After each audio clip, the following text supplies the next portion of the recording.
Happy and glorious, huge crowds cheer on the Queen as the Platinum Jubilee celebrations get underway. She was joined on the balcony at Buckingham Palace by several generations of her family, and the youngest member stole the show. They watched 70 aircraft take part in a spectacular flypast, which included the world-famous Red Arrows. Tens of thousands of people from around the UK and from across the world thronged the streets, hoping to catch a glimpse of proceedings. If I had one thing to say to the Queen, I would say, you've done an amazing job of 70 years on the throne. God save the Queen! Enjoying the ride, George, Charlotte and Louis made their debut appearance in a royal carriage at the Trooping the Colour parade. More than 3,000 beacons have been lit up around the country and the Commonwealth to mark the Queen's reign. But it's been announced that after experiencing some discomfort, the Queen now won't attend a service of Thanksgiving at St Paul's tomorrow. Also tonight,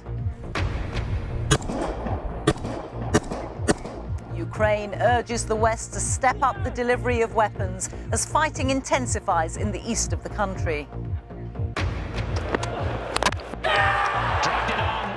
And 17 wickets fall on the first day of the first test between England and New Zealand at Lord's. The match is finely balanced.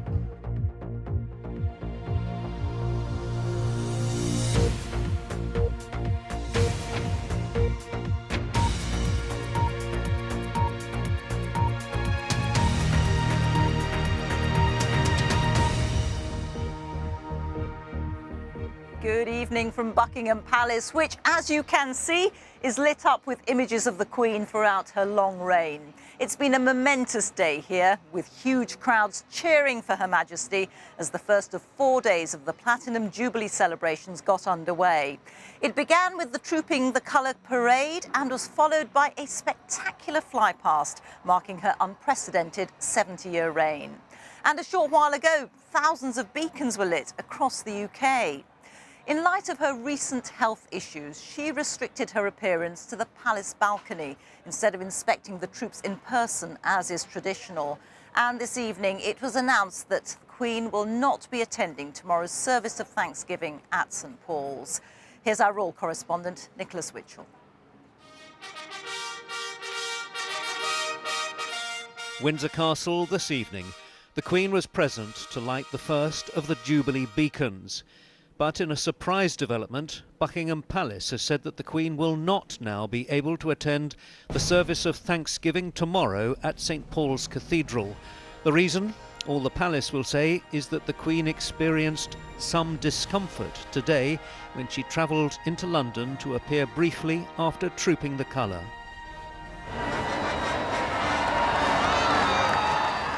There'd certainly been no sign of any difficulties during the event. The Queen had appeared on the palace balcony, walking carefully and leaning on her stick. For the first time in her reign, she did not attend the parade itself. It had been left to the Prince of Wales to lead the royal party from Buckingham Palace down to Horse Guards Parade. Also riding on horseback behind Charles were Prince William, the Duke of Cambridge, and Princess Anne, the Princess Royal. And riding together in one of the carriages, the Cambridges' 3 children, Prince George, Prince Louis waving away happily in the middle, and Princess Charlotte. And the more the crowd waved, the more Louis waved, until his sister decided that that was probably enough. As the procession made its way down the Mall, a group of animal rights protesters broke through the tight police cordon and attempted to disrupt one of the marching bands before being dragged away by police.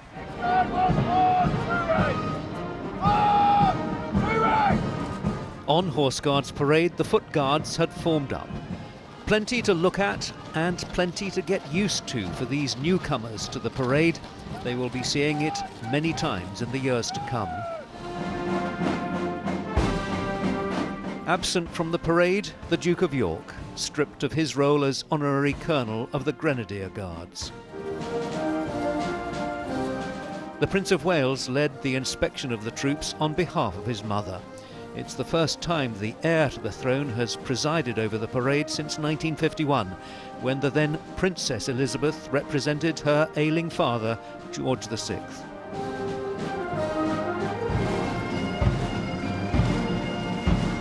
Keen young eyes were watching from the windows overlooking the parade ground. The Duke and Duchess of Sussex were also watching from the same building. Their presence was caught by photographers. For an hour, the Guards regiments demonstrated their marching skills. The colour of the Irish Guards was trooped. The spectacle was completed by the Household Cavalry Mounted Regiment. At Buckingham Palace, the Royal Standard was being raised to signify that the Queen had arrived from Windsor, ready for her appearances on the palace balcony. The military parade on Horse Guards over, the crowds were allowed up the Mall towards Buckingham Palace. They filled the spaces around the Victoria Memorial. On the balcony, the Queen and the working members of the royal family and their children, one of whom was about to steal the show.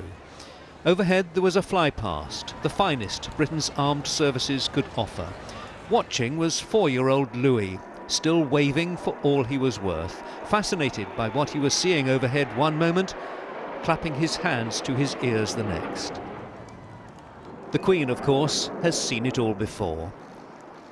Her 70 years on the throne were marked in style. The Jubilee celebrations are underway, but once again, with the news tonight that she will not be at St Paul's Cathedral tomorrow, there is uncertainty about the degree to which she will be involved. Nicholas Witchell, BBC News, Buckingham Palace. Well, as we saw just a short while ago, the Queen led the lighting of beacons to mark the end of the first day of the Jubilee celebrations, including the so-called Tree of Trees, which is behind me. In all, around 3,000 beacons have been lit across the UK and the Commonwealth, as our correspondent Elaine Dunkley reports, and a warning, her report does contain flashing images. I, Hadrian, Emperor... This is one of the jewels in the crown of the Platinum Jubilee celebrations. The beacons, a majestic sight in honour of Her Majesty. At Caulfield's Quarry, Hadrian's Wall, the backdrop to a dramatic climax. I'm taking part in a bit of history here, something that probably won't be repeated for a long time, if ever. You get a feeling of kind of mounting anticipation, obviously, as you get to the place where it's all going to happen. You know, I start to get into character a little bit, start to feel, you know, less like an IT manager and more like a Roman archer. Tonight is about celebrating the Queen's 70-year reign. But this event is also about recognising those who have served their community. When I was fostering, I set up a charity for disabled children, and that won a Queen's Award. I personally think she's a very strong woman. She's worked very hard for this country. 70 years of service, and she's never had one complaint and hardly one day off. She's just an amazing woman. I'll absolutely love her. I'll sing the verses, you all do the choruses. These events have taken weeks of planning. At the local primary school in Brampton, children have been learning the Jubilee song and making lanterns. She's the oldest queen that has ever lived. She's been crowned for the longest time as well. And have you noticed that the Queen always carries her bag around? What do you think's in the bag? She's got lipstick in it. In the provinces, the celebrations were held everywhere. Lighting beacons is a tradition which stretches back centuries. This is one of many built to mark the Queen's grandfather, George V's Silver Jubilee in 1935. Beacons have also been lit across the Commonwealth in New Zealand, Australia and Fiji. In Scotland, there were flames in the grounds of Edinburgh Castle. In Wales, a beacon in the Brecons. And pipers and choirs, the soundtrack to the light radiating in Ballymena in Northern Ireland. Beacons represent hope, a guiding light. They mark a momentous occasion, the Queen's 70 years on the throne. And tonight, they are a symbol of communities and people coming together. Elaine Dunkley, BBC News. Well, it's quiet here now, but earlier in the day we had to fight our way through the crowds to get here. People had come from all over the UK and all around the world. Here's a flavour of the atmosphere and the thoughts of some of those who were here.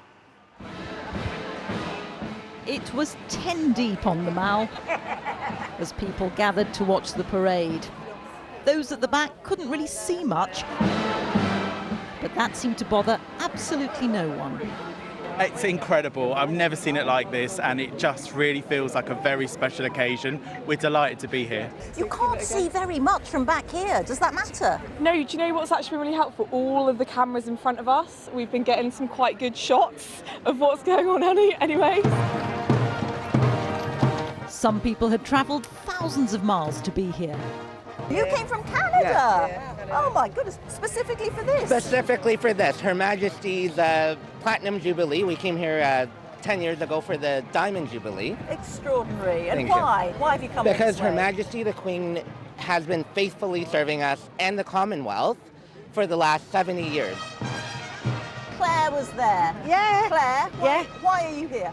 Well, I think it's a very special occasion. We're never going to see this again, are we, really? Not with our Queen, bless her. And I just feel it's very special and you've got to be part of the atmosphere. For others, this was the tonic needed after the last long 2 years. Incredibly proud to be part of this and the sense of togetherness, which we haven't really felt in a long time, especially due to the pandemic. It's really special. And why are you here? Oh, I'm here celebrating the occasion. You know, it's nice bringing communities together and we're all here. You know, that's why I'm here. Where have you come from today? All the way from, you know, Southport, England's classic resort. So, yeah, just soaking it all up, making the most of it. We were just chatting and you were saying you thought these days were very special for a particular reason. Just tell me again. I just think that it's great that all the good things about our country are exhibited today, because like all the good people come out and it's a sense of togetherness, and it's just a great event. I was here 20 years ago. It's just great to be here again. It's the atmosphere. It's the atmosphere, sense of community, all together, all for the country and for the Queen. It's great. You sound a bit emotional. I am a little bit. A great day out for so many people. Well, good wishes have also been pouring in for the Queen from around the world. Among those paying tribute was President Macron of France and President Biden of the United States. Your Majesty, congratulations on your Platinum Jubilee. For 70 years, you've inspired people with your selfless devotion and service to the people of the United Kingdom and the Commonwealth. And throughout your reign, the relationship between the United Kingdom and the United States has grown stronger and closer than ever. You have been a constant presence and a source of wisdom for the leaders of our two countries. This year, the 70th of your reign, we celebrate your achievements. We are grateful for your courage, and we share the respect and love that the British people and Commonwealth have always shown you. And I'm joined by Nicholas Witchell here with me now. Nick, a big moment for the royal family today, but the Queen won't be there tomorrow. Yes, and that is a surprise. There is no question about that. We had understood that the service at St. Paul's was the most important event in the Jubilee programme for the Queen, given the importance of her Christian faith. We understand from the palace that she experienced these episodic mobility issues during the day today. She encountered some discomfort, so with great reluctance, we're told, she has pulled out of the service tomorrow at St. Paul's, given the journey in from Windsor, given the physical demands of the service. But it underlines, I think, that we are now entering somewhat unknown territory. One by one, she's handing over these major public events to the Prince of Wales. The underlying message, really, from the palace, increasingly, both visual and written, is focusing on the future, for all that we're celebrating the past. And the Queen's own message, her Jubilee message, talked about her confidence in the future. I think we can assume that she's talking about her confidence in the future of the monarchy once it passes to Prince Charles and then to Prince William. And I think the palace feels that it is important through the Jubilee to reinforce that message. And there'll be another notable absence tomorrow. That's Prince Andrew. Prince Andrew will not be at the service at St Paul's. No, he'd been expected, but according to Buckingham Palace, he has tested positive for COVID. He will not be at St Paul's. We're told that he has not seen the Queen since he tested positive. Nick, thank you very much. Nicholas Witchell there.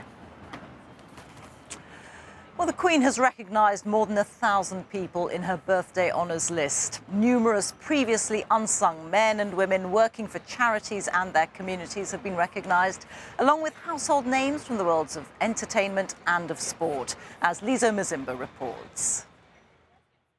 In the world of entertainment, Rebus made 3 circuits driving slowly. Ian Rankin, author of the multi-million-selling Rebus novels, says he's honoured to be knighted for services to literature and charity. Damien Lewis has been made a CBE for services to drama and charity. Together with his late wife Helen McCrory, who died of cancer just over a year ago, he helped raise over £1 million to provide food for NHS workers during COVID. In a statement, he said, "She and I are both thrilled." Fashion designer Stella McCartney is too made a CBE, while actress Pauline Quirk, Coronation Street star Helen Worth and singer Bonnie Tyler all become MBEs. In the world of politics, Arlene Foster rose to the top, becoming Northern Ireland's first female First Minister. She's been made a Dame for political and public service. Obviously I was thrilled. I've been a representative here for 18 years and then as the first female First Minister in Northern Ireland as well. So it's really Northern Ireland's award as well. In the world of sport, broadcaster Claire Balding becomes a CBE. I'm amazed and just completely overwhelmed by it, to be honest. But I do think it's a reflection of how much people love sport. And I hope it's also a reflection of the growth of women's sport and the added reward and recognition there is for women's sport and women in sports broadcasting. Cricket star Moeen Ali says he's proud and happy to be made an OBE. It's curling gold! The Olympic gold medal winning curling team are also recognised. Captain Eve Muirhead is made an OBE, the rest of the team MBEs. Most honours, though, go to people not in the public eye. People like Patricia Husselby, recognised for 65 years of volunteering for the Poppy Appeal. It makes you feel special. It makes you feel, all our hard work has been, it brought you a reward. As I say, I'm just delighted about it. Delighted, absolutely delighted. She's just one of many honoured for their work in the community. Lizo Mazimba, BBC News. I'll be back a little later in the programme, but now back to Martine in the studio for the rest of the day's news. Reeta, thank you very much. Ukraine's President Volodymyr Zelensky has called for weapons deliveries to be stepped up as he warned that Russia now controls a fifth of his country. It came as Mr Zelensky met the new US ambassador to Ukraine, Bridget Brink. In an interview with the BBC, Ms Brink said she hoped weapon deliveries would strengthen the Ukrainians' hand in any negotiations. Our correspondent Joe Inwood reports. The battle for Severodonetsk is not over, it seems. This is how one Ukrainian soldier experiences it. Body cam footage released on social media shows intense street fighting as they try to hold back the Russian advance. Calm down, it's okay, he says. One of his colleagues has been hit. They apply pressure to the wound before trying to get him to safety. It has been increasingly hard to get a clear picture of what is happening on the ground. Even as the fighting rages, the region's governor knows this city may fall. It's not the battle for Severodonetsk which is most important. We need to win the war. The Luhansk region became the fortress to hold back a huge influx of Russian forces. By holding them back, we don't just keep them at a distance. They lose equipment and personnel. Meanwhile, we receive weapons from our partners. And it's weapons like these they're talking about. Long-range rocket artillery called HIMARS. It's thought they could change the course of this war. It is great to be in Kyiv. Thanks so much for coming out. They're being delivered by the United States. And today, the new American ambassador met the president and then the media. She also gave the BBC her first international broadcast interview. Part of our goal in providing all of this security assistance is also to strengthen the Ukrainians' hands at the negotiating table. So it helps create a better situation for Ukraine, as they may be looking at some point to how this conflict ends. But I think it's quite remarkable the success that the Ukrainians have had. Russia's invasion has triggered an expansion of NATO, with Finland and Sweden applying to join the defensive alliance. Could Ukraine one day follow them? Ultimately, Ukraine will have to decide what it wants in its future. And then, as is with the membership process, the leadership of NATO countries then also make a decision. So I think if we're in that place, if we're in that position, I think we're in a very good position, because right now we got to help Ukraine win the war. But that moment is still a long way away. Cities in the path of Russia's invasion are still emptying out. This was Slavyansk earlier today, a key Russian target. Those who can, flee. Those who can't, face an increasingly uncertain future. Joe Inwood, BBC News, Kyiv.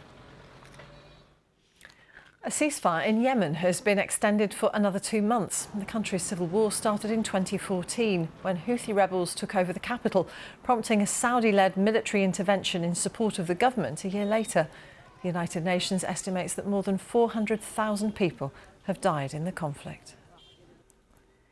The actor Amber Heard is planning an appeal after losing a defamation trial against her former husband Johnny Depp over allegations of domestic abuse. Ms. Heard says she's heartbroken, while Johnny Depp says he has his life back. But many questions are being raised about the level of online abuse and the wider impact this case could have. From Washington, here's David Silito. Johnny Depp wins in his lawsuit against Stunning verdict. Victory for Johnny. This morning, the growing fallout. Stunning, unexpected, dramatic were the words today that greeted Johnny Depp's legal victory. Amber Heard had alleged she had endured years of abuse. The jury didn't believe her.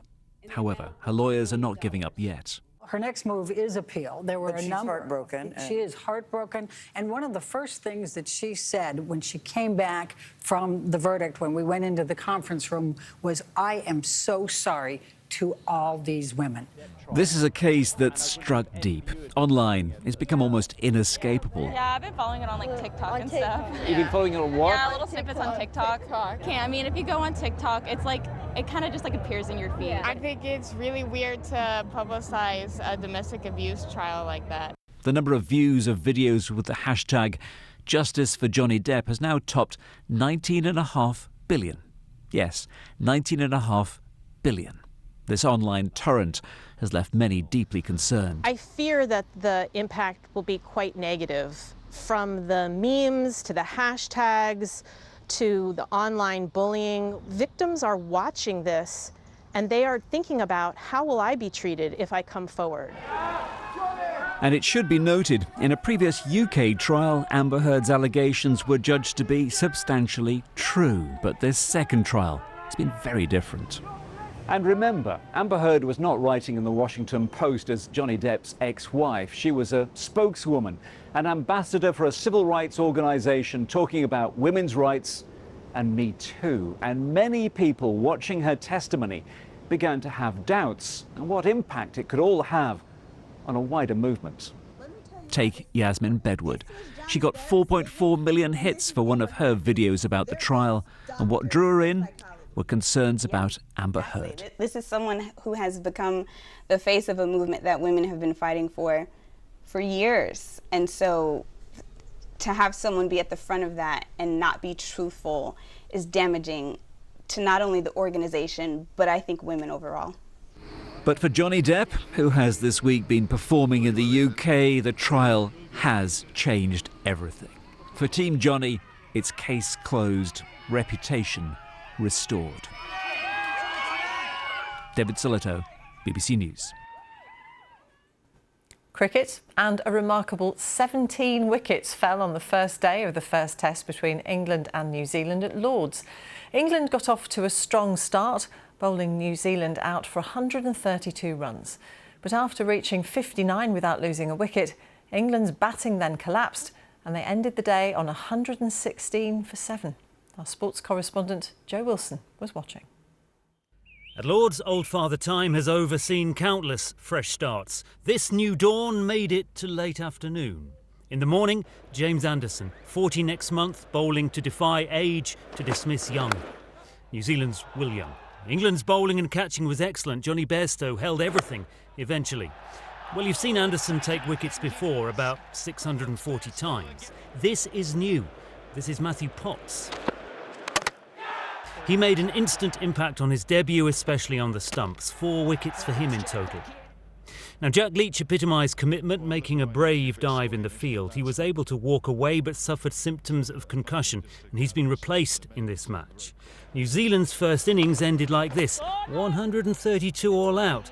That bit was about as good as the new captain and the new coach would have dared to expect.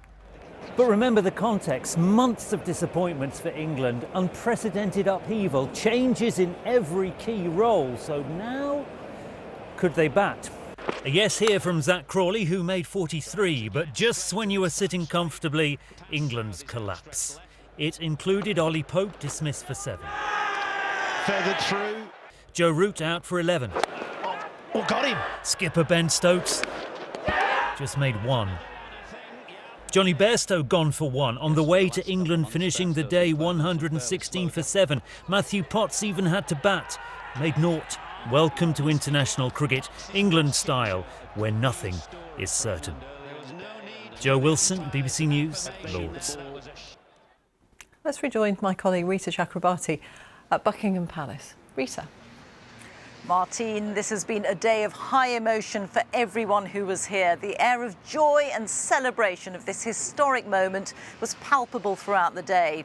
This is a major milestone for the Queen, for the royal family, and for everyone who supports them. Of course, there are some people who aren't interested in today's events, and for them it may simply have been an occasion to enjoy the bank holiday and the good weather.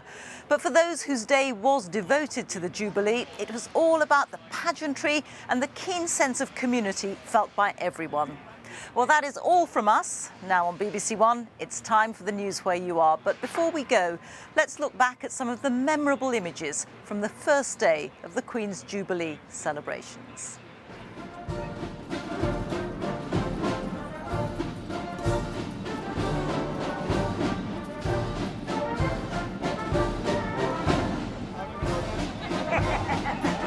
By the centre! Slow! March!